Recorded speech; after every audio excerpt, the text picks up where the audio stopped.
What's your most pressing questions about 9/11? I wonder why a lot of the school systems, I mean, I feel like I kind of know the answer already, but just to think out loud, I wonder why the American school system, I can't speak for everyone's experience about learning about 9/11, how they covered not about the after effects of it, like Helena just mentioned. Mm-hmm. Mm-hmm. How it's not. It's been 20 years of impact. Or how about what led up to 9/11? What do you know about that? The 20 years before 9/11. You can just leave the mics on because it won't go. How about that? What do you know about that? I really don't know much about that. Uh-huh. What I do know is that apparently there was like a lot of planning for the attack from those terrorists. Mm-hmm. But other than that, like the 20 years before 9/11, I'm not educated on how, the U.S. and Middle Eastern relationship was. Mm-hmm. Okay, that's pretty big. I think Lexi actually had a good question. Just like the effects, why aren't the effects of 9/11 talked about in school systems? I really didn't have other questions other than that. Okay, and when you say effects, can you give me how an it example? affects Middle Eastern people too. Like we talk a lot about like the tragedy and how it affected us in the U.S., but we don't talk about how it affects Middle Eastern people living in the U.S. that much. Mm-hmm. How about you as someone who's Jewish? Like, what questions do you have as a person who's Jewish? Not much, really. It's kind of just, I feel like a lot of people ask me, no one can really tell where I'm from until I tell them. Uh-huh. And then when I tell them, they're like, oh, so you're Muslim. And I'm like, no, I'm Jewish. And they're like, oh, okay. As if it's like a relief, which I don't understand.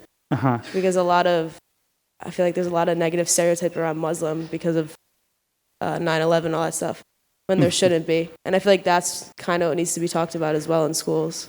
And why, when you say there shouldn't be, what do you mean there shouldn't be? Because you can't really generalize because of something that happened, you can't generalize a whole population of people because of that. Yeah, okay. Although we do, human beings do that. Like, nobody in this classroom loves Michigan. You're at Penn State, you just hate Michigan or Ohio State because you just do. And there's no, we do that. But I hear you. Mo, how about you? What question do you have about 9/11? I wonder if the people who did it thought about the consequences that would happen after it. Mm-hmm. Especially how negatively, like, let's say they're radical, like, Islam, like, supporters or something. Mm-hmm. I wonder how they thought that would have supported Islam. Mm-hmm. Okay, I got you. Okay, so listen, let me ask you first off, let me ask you a question. Have you ever met a radical Muslim? No. Uh-huh. How many Muslims have you met in your life? I grew up I went to a religious high school in Saudi Arabia, and I don't ever think that I've come across like a radical, like very radical Muslim, because they get sent to prisons or... Uh-huh. Halima, how about you? As a Muslim, have you ever met a radical Muslim? So I actually went to Islamic school until 4th grade. So I never met anyone that was a radical, someone with those kinds of points of views. But I did meet a lot of very conservative Muslims in my life. I still know a lot of them. And even the most conservative Muslim that I know has no views that are anywhere near, what these terrorist organizations claim to call Islam. Mm-hmm. Mm-hmm. Halima, what's a pressing question that you have? This is kind of related to the schooling thing that they were talking about. And also, I think it's kind of related to when we were talking about critical race theory a few weeks back in class. But I wonder why we try to shield children in this country from violence and from realistic things that happen to people in everyday life. I've experienced minor aggressions relating to Islamophobia ever since I was young.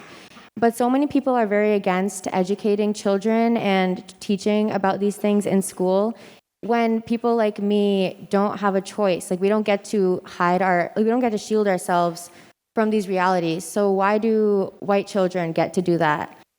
So you don't get to. Although, other people, it just depends on where you're at, right? So like Jasmine, how about you being Jewish? Because there's a lot of anti-Semitism in the world still. It's different because I'm from Long Island and 90% of people are Jewish. Yeah. So it's Yeah, exactly. No, but still, like, what's your take on that? There's so much anti-Semitism, right? Like, it's really on the rise. It's profound, actually. obviously it's awful.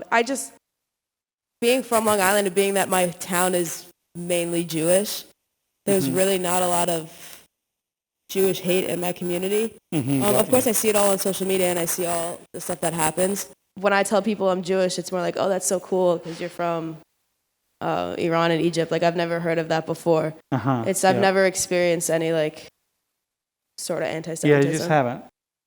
Bassem is a person, for those who don't know. Bassem is a friend of mine. He's Iraqi.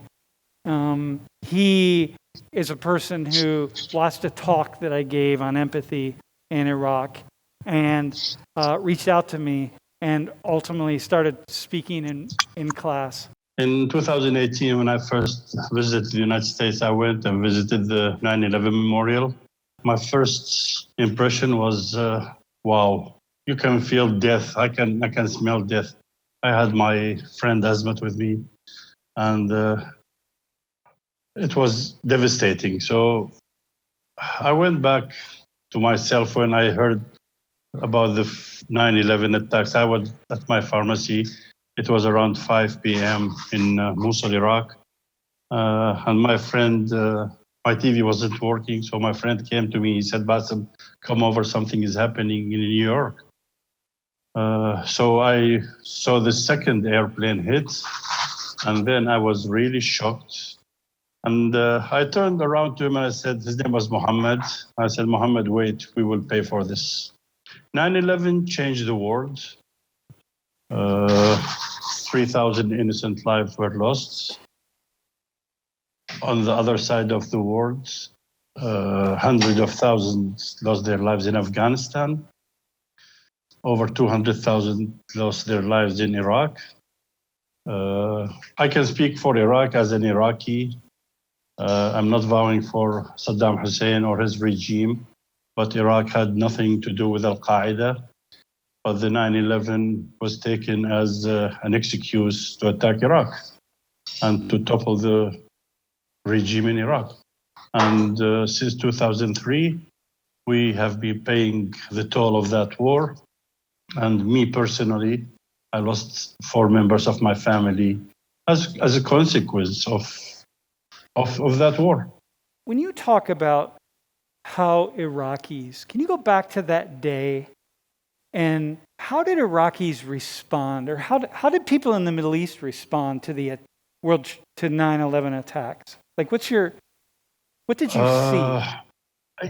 It was shocking. It was shocking. I mean, how could 3 airplanes go past the security of the United States and do what they did? It was shocking. Everybody was sad about what happened, but everybody wasn't weary. They were weary of what's coming after it. Many people were just like me. They were thinking we will be targeted because of that attack. How is it for you as Muslims to know that these people did that in the name of your religion? Like I said, it was like knowing that they did it in the name of Allah was something that terrified us even more. Like we were terrified from the attack by itself, and then we were terrified that it was done in the name of Allah. Mm-hmm. The reason why we were terrified that it was by the name of Allah was that because this really doesn't really doesn't represent how we practice our religion. Mm-hmm. Mm-hmm. And that false image did nothing but bad to the mm-hmm. whole Islamic society. Mm-hmm. So that's why I was wondering in the beginning of this lecture why, like, how did they think that this would help Islam? Yeah, 1.2 billion Muslims in the world, right? Exactly. And how 15 people and other people who enabled them could have such a profound impact. Halima, do you feel any sense of like guilt or responsibility or any as a Muslim? No, so I've never felt any guilt for 9/11 because, well, there are the three Abrahamic religions, Christianity, Judaism, and Islam. And I don't think people realize how similar they are. If you go back and if you read, the text for all three of these religions, at the core, they are very, very similar. Yet for some reason, because of, these terrorist attacks, Islam, at least right now, is the only one that is being labeled as this radical, terrorist religion. And at its core, Islam, by definition, literally means peace. Yeah. Anyone that, opens the Quran and even tries to look at what Islam is will know immediately that has nothing to do with these attacks. Hey, Bassem, how about you? When you think about that, I asked that question purposely. Do you feel, to Muhammad and Halima, do you feel a sense of responsibility or whatever? What's your response to that as a Muslim? Islam was tarnished by these acts of terrorism. Muslims were the biggest losers of these kind of terrorist acts. So for me, I don't feel any guilt because the people who committed these acts do not represent me or my religion. So no, I don't feel any guilt. Just like as you, I can't blame you for what happened to me, because you have nothing to do with what happened to me. So I cannot blame you for that. Right. Like every American in this classroom is somehow responsible for the death of your wife and your daughter and your brother and your nephew. Right? I cannot, yeah, exactly. I cannot blame anybody who's in this room or in State College. Or it'll be wrong. It'll be wrong to generalize. And that's what's happening to Muslims and Islams. And it's what happens to Americans, right? Around the world. Like Americans are now responsible for what just happened in Afghanistan, right? For things falling apart. So all Americans somehow are responsible or something, right? I mean, it's after what happened in Afghanistan, there's a lot of fear in Iraq that if the United States pulls out of Iraq, the Iraqi system might topple down because it's very fragile. Yeah. And people are very worried. Really, they're really worried about it right now. You have a question for Bassem? So first, thank you for taking the time of your day to discuss this with us. I know it can be very painful, especially when it comes to the effects of what happened with 9/11. So when you discussed earlier how when you spoke with your friend after you heard what happened, what automatically made you think that, you would be paying the price for what a small group of people did? The United States needed a scapegoat and a revenge to revenge the killing of 3,000 innocent people in these two towers. And Afghanistan was first, and I just knew it deep inside that Iraq would be next. When I was watching video the other day of these attacks on 9/11, when you really watch, it is the horrifying detail of that. I can hardly hold it in my mind and in my heart, how just horrific that was. Bassem, on that morning, I was teaching late that morning, and I had students in class. I was teaching this class, Social 19, and I had students in class who didn't hear from their parents and their siblings and their uncles and so on, and they didn't know if they were alive or they had died. I mean, it's beyond. Sam, there's a PBS documentary that came out a couple of days ago, and it's a very good piece that I would recommend everybody watch it. I watched it last night. It's amazing work, and it tells you a few ideas and a few things that you never thought about. And please, just anybody who's interested in wanting to know what happened, please watch it. Thank you very much for talking to us and sharing your stories and experiences. I know that you went to college here in the U.S. and then you came back here after for the 9/11 memorial, or I think in 2018. But how was it different going to college here and then coming back after 9/11? did the like social image for Muslims in general or Iraqis in specific change at like, were you able to feel that change after 9/11? I really did not. I lived in Michigan, and I really did not have any problems with me being a Muslim in that society. When I came in 2018 and 2019, I was there for like only 1 month, so I cannot. My judgment would not be scientific because I only was here for a month. So I did not encounter any problem either in an airport or in any day of my short stay during these 2 years. Mhm. So, but in the 80s, I had no problems. I was wondering, like, you said that you kind of felt like that Muslims were going to pay for the 9/11 attacks. What would have happened if the person that was the terrorist on that plane was not Muslim, if they were white? Do you feel like you still would have been at the root of the cause because the media would twist it in a certain way?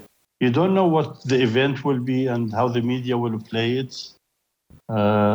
So, yeah, I think after 9/11 and what was happening in Afghanistan, it was obvious that, because the first thing they said that it was the names were Arab, the names were Muslims of the attackers.